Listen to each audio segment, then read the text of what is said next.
Hola, muy buenas tardes, ¿cómo están? Bienvenidas, bienvenidos nuevamente a mi canal, en el cual, como les he comentado en ocasiones anteriores, estoy comentando de diferentes temas. En esta ocasión, toca retomar los videos, las videocolumnas que se están haciendo respecto de la teogonía de Hesiodo. Recordemos que Hesiodo nos cuenta en su texto titulado justamente así, La Teogonía, el origen de las diosas y de los dioses en el mundo helénico antiguo. Recordemos que es Hesiodo quien construye la visión más sistemática en la antigüedad respecto de cuáles son las tradiciones que existían en aquel momento y que nos explicaban cuál es el origen de todas las diosas, de todos los dioses que habitan el Olimpo. Hemos comentado hasta ahora las cuestiones relativas al surgimiento del mundo, del cosmos como tal, las primeras divinidades, y toca ahora narrar el capítulo relativo a Urano y cómo Urano es finalmente muerto, asesinado por uno de sus hijos. Recordemos que Urano es el padre de los titanes y que ejerce una violencia tremenda en contra de Gea, a quien obliga a retener a los hijos que va engendrando y no los permite nacer. Es una actividad que, de acuerdo con lo que nos narra Hesiodo y las tradiciones que sintetiza y recoge en este formidable texto, es una violencia que ejerce prácticamente por placer.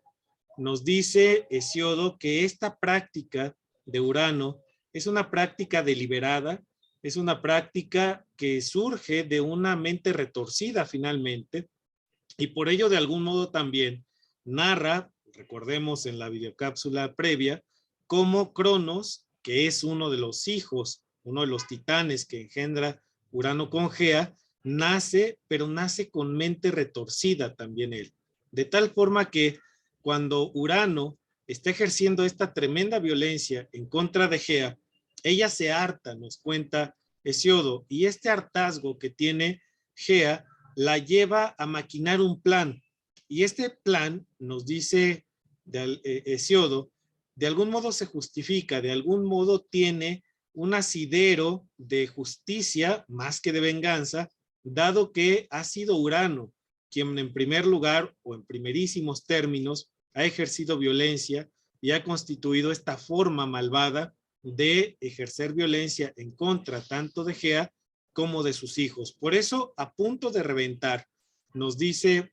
el gran Hesiodo, ella maquina un plan y habla con sus hijos y les pide que le ayuden a tener venganza respecto de las prácticas perversas que ejerce Urano en contra de ella. Como es natural, nos dice Hesiodo, y con esto nos habla ya también de la formación de una cultura, de una forma muy específica de entender las relaciones familiares, en las cuales no solamente había un enorme respeto respecto de la figura del padre, sino que también hay una noción del temor, porque nos dice en uno de los pasajes Hesiodo, como es natural, cuando Gea les propone el plan, todos ellos sienten temor de enfrentar a su padre y conspirar para asesinarle. De tal modo que el único que responde positivamente es Cronos y le comenta a Gea, no temas madre, yo te ayudaré, dado que fue precisamente mi padre Urano quien inició con la maquinación de estos planes de injusticia y de maldad. Nos dice Hesiodo que hay una forma de venganza que maquina Gea, que es a partir de la elaboración de una enorme hoz.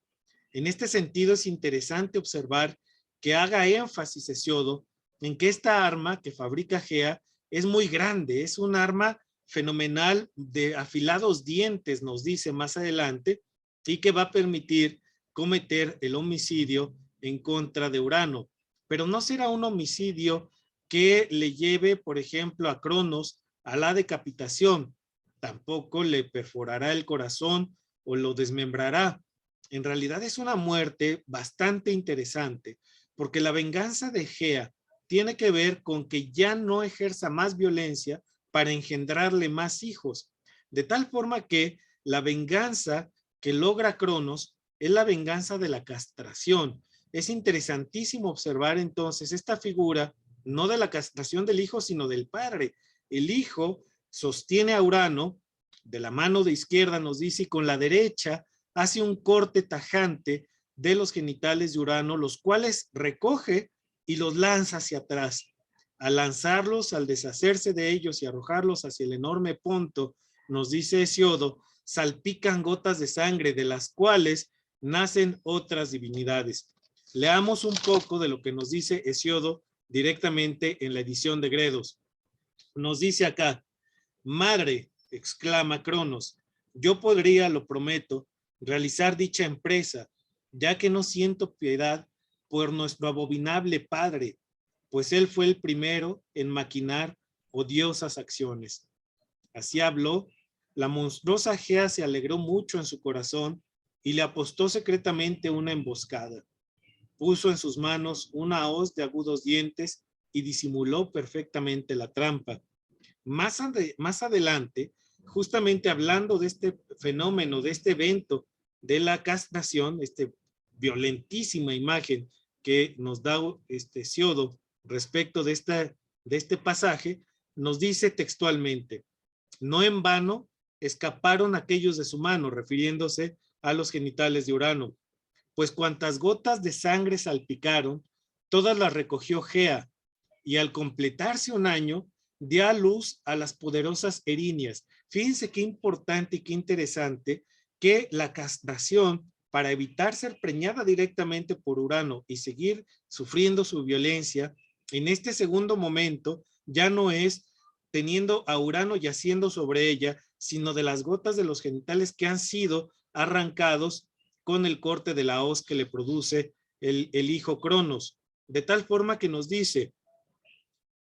y al completarse un año, dio a luz a las poderosas erinias, a los altos gigantes de resplandecientes armas que sostienen en su mano largas lanzas, y a las ninfas que llaman Melia sobre la tierra ilimitada.